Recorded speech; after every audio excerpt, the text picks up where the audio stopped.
Hey everybody, it's Miss Smith. Today we are going to start reading our story. It's called Friend or Foe. So let's get started. Hi boys and girls, surprised to see me? I bet you were expecting another fabulous insect. Disappointed to see a fellow human being. I have been fascinated with insects since I was in second grade. So I wanted to let you know that if you're like me, you might be lucky enough to keep learning about insects your whole entire life. I'm an entomologist, and studying insects is my job. Some people call me the bug lady, but I study much more than bugs. When I was your age, I called everything that creeps and crawls and buzzes and flies a bug. Do you do that sometimes too? Lots of people do. But did you know that a bug and an insect are not the same thing? A bug is an insect, but not all insects are bugs. Confusing, right? Scientists identify true bugs as insects with beak-like mouths. These piercing, sucking mouth parts allow insects to pierce a leaf or a stem of a plant and suck out the plant juices inside. Let's look at a few bugs. This is a stink bug. This is a bed bug. This is a stink bug. This is a bed bug. And this is a cicada. Look closely. If you see one of these bugs outside, you may see its large piercing mouth. We talked about cicadas last time. This is another familiar insect. What is it called? Right, a ladybug. It's called a bug, but is it? Does it have a beak-like mouth with a long piercing tube? No. A ladybug is actually not a bug at all. So these have these little mouths. See how their heads pop out a little bit? But the ladybug, it doesn't have a mouth. So this is technically not a bug. These are bugs. This is just an insect. I thought you should know about bugs, but the real reason I'm here today is to talk to you about if they're helpful and if they're harmful. I'll start with the bad news. You already know that some plant-eating insects cause major crop damage. Leafcutter ants can strip the leaves from an orange grove in one night.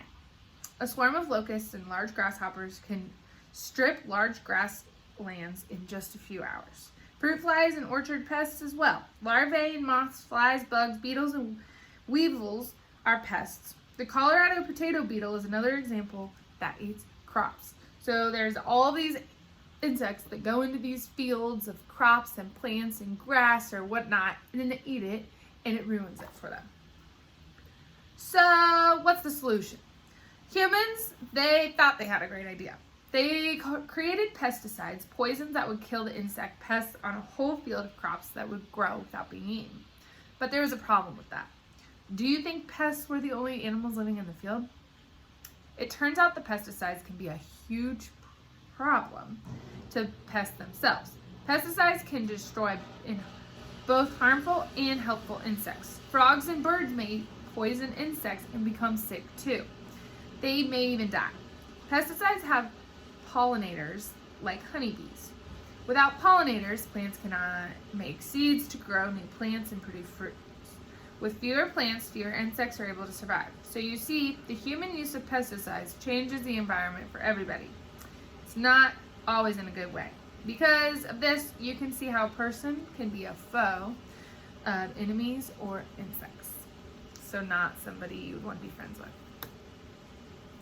One alternative that is being used by many farmers today is to keep the plant pests under control by introducing their natural enemies, one insect against another. Ladybugs and lacewings are predators that catch and eat aphids. Wasps and ants eat harmful insects to crops as well. So they're bringing in their predators to get rid of the bad bugs instead of using all the chemicals, because it started killing all the animals and hurting everybody. I do have a little bit more bad news for you before I get on to the good. Some insects can be dirty. They can spread germs when flies, ants, cockroaches walk across our kitchen countertops with the same feet they use to crawl through the dirt and rotting plants. They can poison our food and make us sick. Some insects, such as mosquitoes, fleas, bedbugs, lice, live off host animals. These types of insects can be very harmful to people. Anopheles mosquitoes carry malaria, a deadly disease. Hundreds of years ago, fleas that carry deadly diseases Deadly bacteria spread a plague. The disease killed millions of people, almost 1/3 of Europe.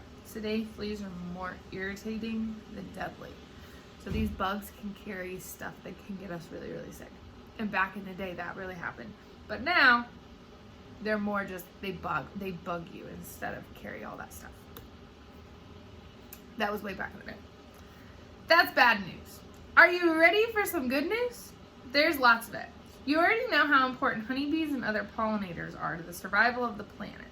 Without pollinators, there would be no beautiful flowers or sweet fruit because the crops would not be pollinated, and crops need to be pollinated in order to grow.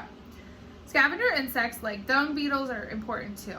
By feeding on dead plants and animals, their waste products, scavengers break up dead material and return rich nutrients to the soil.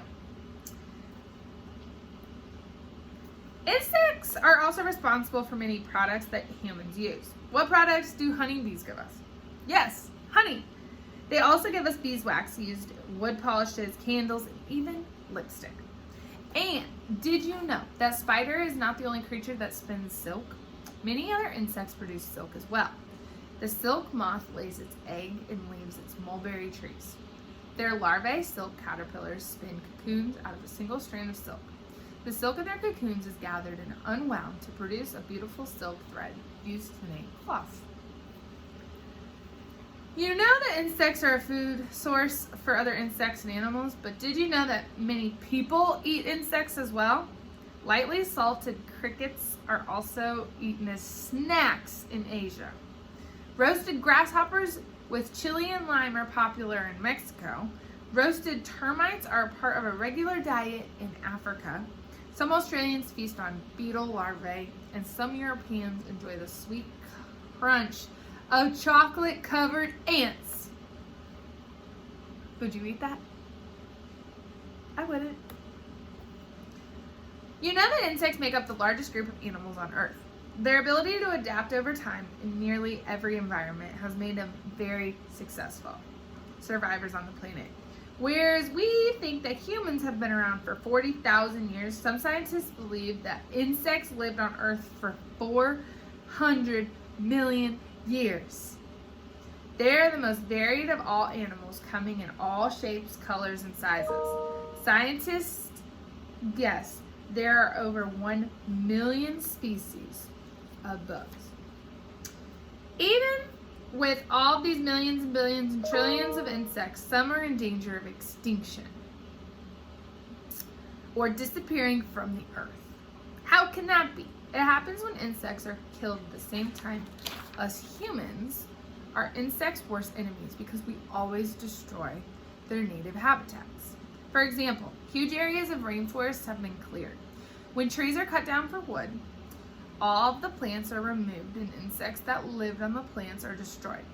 Insects and other animals that feed on the insects that were infected can no longer find enough food. Also, people build homes in the desert and not only destroy animals' habitats, but very quickly use up all of the water that the desert animals use to survive. Grasslands are also cleared out for planting crops, so people will clear them out, and then those all lose their homes too. And honeybees. So why do you think it matters insects become extinct? So if an animal disappears, what's the problem, or what happens? Isn't it good to kill off those pesky, sometimes deadly critters? I don't think so. Think about the honeybee. It may sting you, but a moment's pain is nothing compared to the benefits it provides to help pollinate plants, produce fruits, or other animals you need to survive. We still have a lot to learn about the insect world, but we do know everything in our world is connected and that plants and animals depend upon one another for survival. We do not want to upset the balance of nature. Now that you know how important insects are to our world, I hope you will think twice before you squash a bug beneath your shoe. I encourage you to use your own schoolyard to look at your insects and spiders. So maybe, because we're at home right now, you can look at your backyard or your front yard or somewhere around you, try to find bugs. Lots of places, under a rock, in the grass, on a bush, in trees, on flowers, in the soil. Remember, many insects are very good at camouflage, so don't give up. they may be hiding in plain sight.